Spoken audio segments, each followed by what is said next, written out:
He was the Prime Minister's chief defender in the House and frequently on this program, front and center in question period on everything from the Duffy scandal to the fight against ISIS. And Paul Calandra often bore criticism for his staunch defense of the Conservative government's policies and political tactics.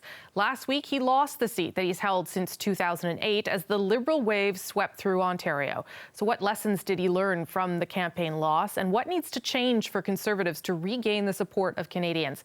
And was this his last political campaign? Joining me now, former Ontario Conservative MP Paul Calandra. Good to see you. You too. In person. Yes. Not via Skype. It's a miracle. What do you think happened in your riding in particular? What do you attribute your loss to? Look, obviously the Central Liberal campaign was a very good campaign. We had very good candidates in my riding. So I think the people in my riding were well served. A great NDP candidate, great Liberal candidate, and even a good a Green candidate. But ultimately, I think some of the confusion over the meaning of a few things, like the Bill C-24.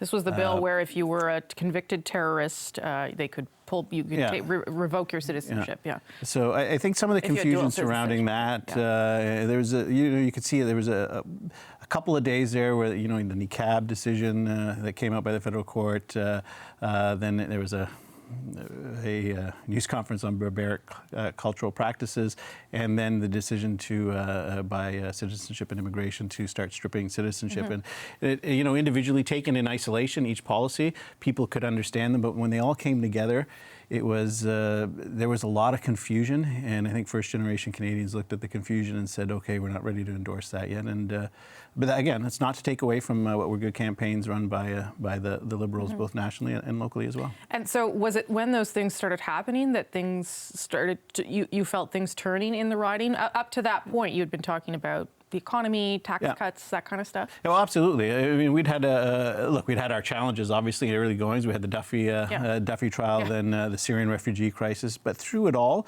you could still, we were still in a very, very good spot. We were talking about the economy, the things that we were very passionate about, the things that we had been focused on as members of Parliament. And we were in a very good spot. We had identified more votes locally than we'd ever had, or supporters than we'd ever had before, more signs on the lawns.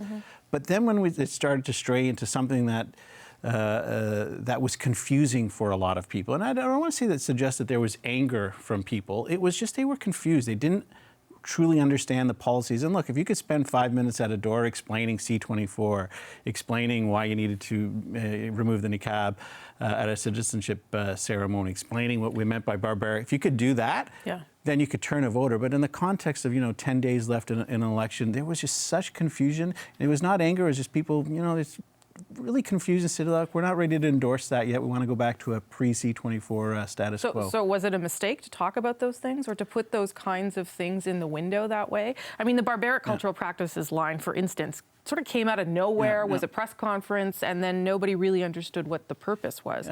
Was that a mistake to talk about those things? Well, obviously, in retrospect, it was. I mean, our focus really, as members of Parliament, I mean, we really were, since 2011, we were all about the economy. This drove us, balancing the budget. We had to balance the budget, cut taxes.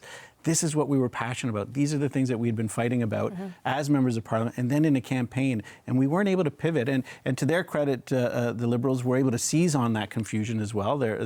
I think their head office, they sent out mailings into different communities. So they were able to seize on that confusion, and we weren't able to properly defend our positions on that in the short period of time. See, I never got anger from people at the door about the policies. It was more confusion. What does it mean for me? How will that impact my family? And I had a call from if I caught shoplifting, does that mean my family has to go? Because so is that type of confusion.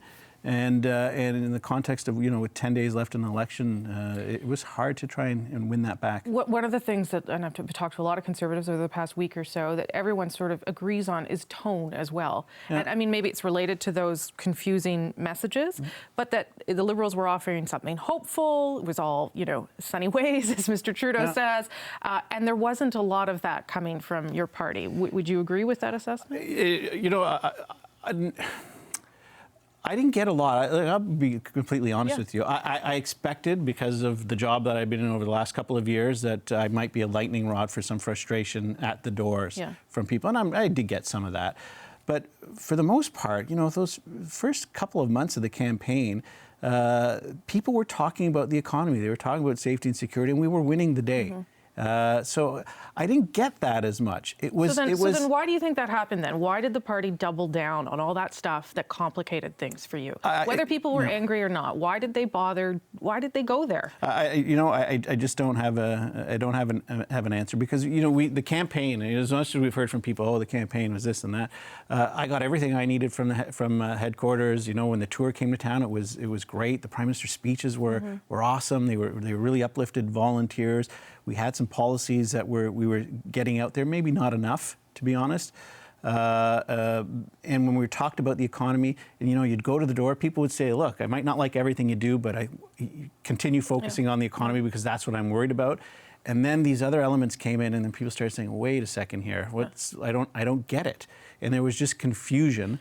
And I think that is, and you could see it towards the, early October. You say, well, okay, you start coming back from a canvass, and there was all of a sudden a lot more undecided. Not anger, but just undecided. So no, look, the central camp, could we do better? Sure. When you lose, you obviously have to do better. And the Liberals, again, I always keep saying this, not to take away, the Liberals ran a good campaign. It was very well organized, and they hit on important themes, and they were able to seize on confusion. The weaknesses. Yeah. Your job through the past, how long were you parliamentary secretary? 2 years. 2 years. Your job was to get up in question period day after day and to take some really terrible questions, some really horrible, tough questions from the opposition, and you did it every single day.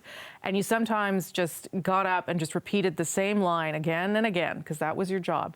Do you still believe that was the right thing to do, or do you ever have moments at night where you're like, gosh, I should have spoken for myself, I should have just let him twist in the wind? Do you ever have moments like that? No, when you talk about the Senate issue, for instance, we just didn't have answers sometimes. You'd get a question and you just didn't have an answer to it. So, and one thing the Prime Minister told me right from the beginning when I took the job, he said, never lie to people. If you don't know the answer to a question, then don't answer it. But don't lie, don't make anything up. And a lot of the times in the Senate, the opposition did what they had to do. It was their responsibility. But I'd get asked questions that we just simply didn't have the answer to. And, I remember speaking to Scott Bryson during some of this, and he had pretty much the same job I had to do for under the sponsorship scandal. He said, oh, Paul, I repeated the same answer 1,600 times. It's not a great thing to do, but you have to go through it.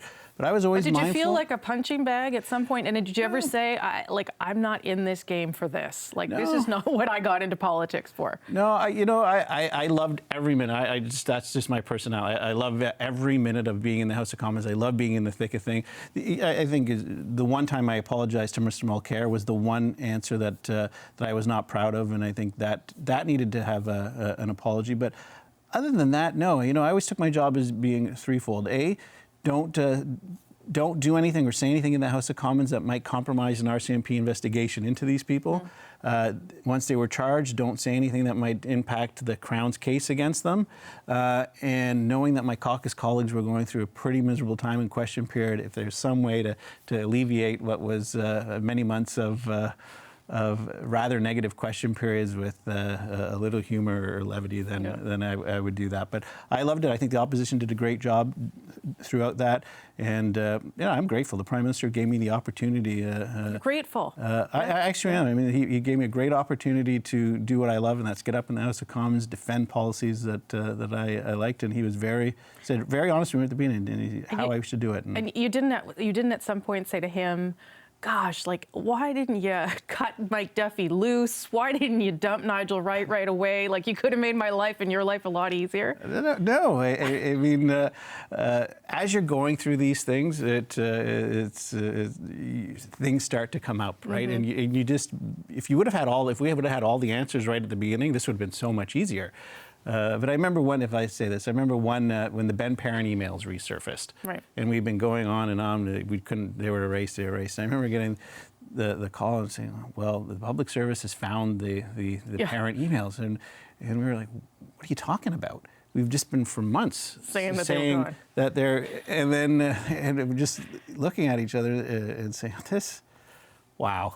Like, what do you say to that, right? So, and just knowing you have to go back in the House of Commons, and you're going to have to change. But you know, I'm not the last person who will go through this. I wasn't the first, and ultimately, I think when people look back at this, they'll see that opposition did a great job. They might not necessarily like everything that we did, but I'm actually quite proud of. I had a great time doing it, and you want to keep doing it. I want to keep doing it. So hopefully, I get a chance to come back. All right, Paul Calandra, good to see you in person. Appreciate it. Thank you.